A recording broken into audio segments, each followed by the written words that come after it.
Okay, today I'll be installing this JVC KW R910BT into a 2009 Rogue, ordered from Crutchfield. Never done an install before, so I'm a novice. We'll see how this goes. Got the receiver from Crutchfield, came with some free stuff, including installation dash plate, the wires for the antenna and for the radio attachments, and the master sheet. Went to Lowe's and picked up a few of the extra things that I needed. Some wire connectors, zip ties for running the microphone cable, and I said I'll need a T20 driver, so I didn't remember if I had one, so I picked one up. So we'll see how this goes. Alright, so this is a 2009 Nissan Rogue. Here's the center panel. First step instructions say to pry out the temperature control panel, release the clips, work out of the dash, but do not disconnect the harness. I don't have the proper tool, but I got a little pry bar here, and just getting this unclipped. Started to come out here.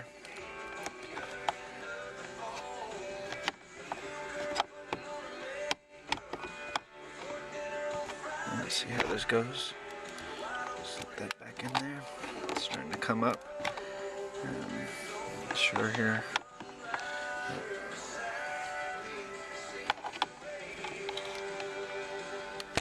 There we go, that just popped out. And as I moved the pry bar, started down here, slid on up, nice little pop there.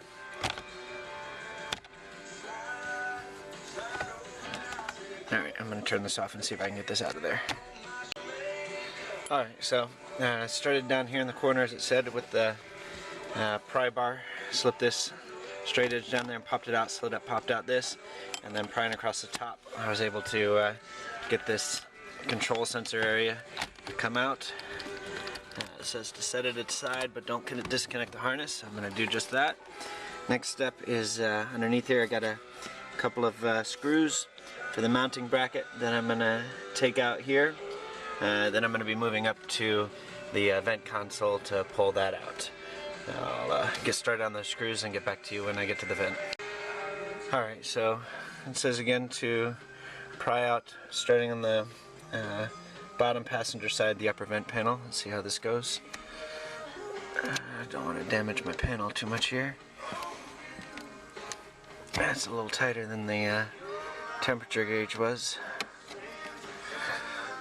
Alright, I'm going to need both my hands. Alright, so I got this started. You'll see when you put whatever you're prying out in here, you can't get as far underneath it, and when you get this out of here, you'll see it's it's not as deep as the temperature panel, so you don't need to go as deep before you start to pry out. I'm going to keep prying up. I've got both bottom corners started. I'm going to keep prying up, and then the whole thing's supposed to pull out towards the rear of the vehicle. We'll see how that goes.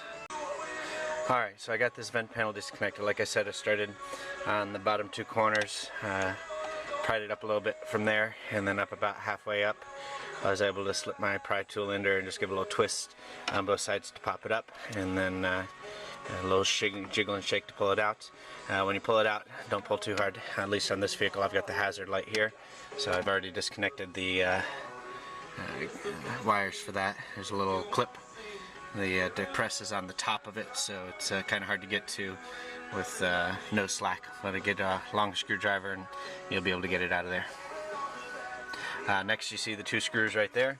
I've got those two screws to come out, and that'll release the factory receiver.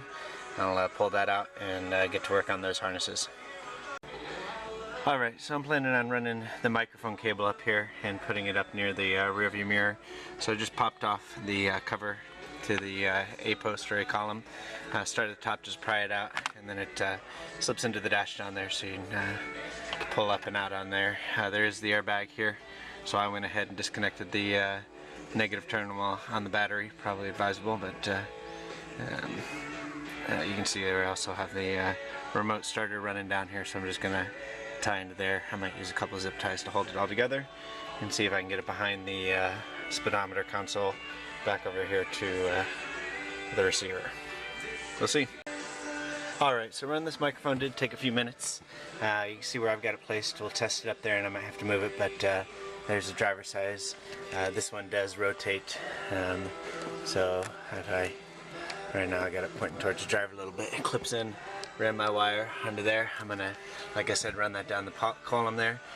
Went down just behind the vent there, and then I laid down on the driver's floor, looked up, ran a little piano wire through where I wanted the cable to go. Here's the piano wire, and then threaded my, it's hard to see, my light's not good, threaded the microphone wire. Just be careful with it, it's pretty fragile and there's lots of stuff to get hung up on there, so guide it through carefully, don't just yank on your piano wire.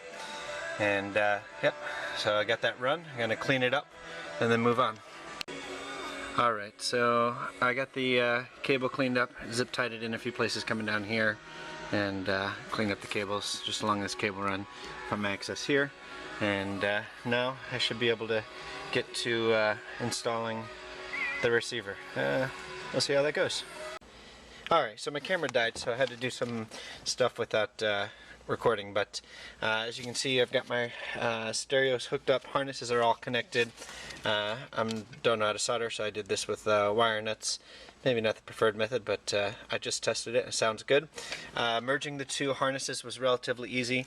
The one that came with the unit has in the user manual has a description of what colors go to which speakers, and then the harness that came from Crutchfield in black print labels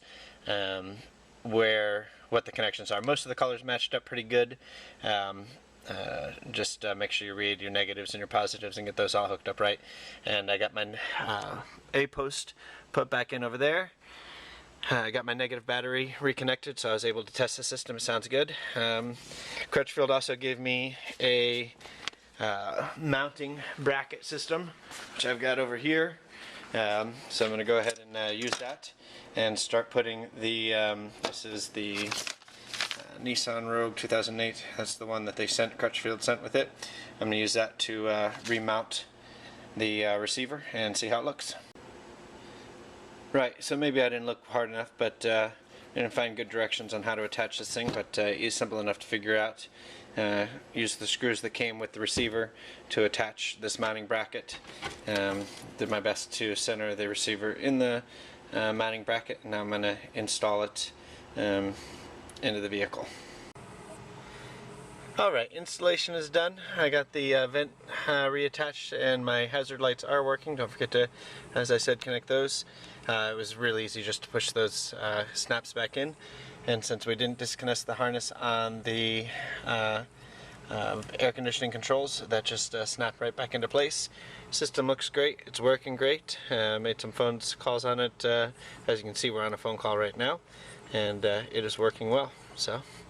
Good system. I definitely recommend going with Crutchfield. There were things that, especially if you're a novice, are things that I wouldn't have thought about. The harness, the mounting bracket looks great here. That was included in the price. So I paid a little bit more than Amazon, but I got about $60 or $70 worth of free gear that I didn't realize I even needed, and made installation happen in one day instead of having to go back to Amazon or Best Buy and buy the things that I forgot. Hope you enjoyed the video, and hope it helps you do your installation.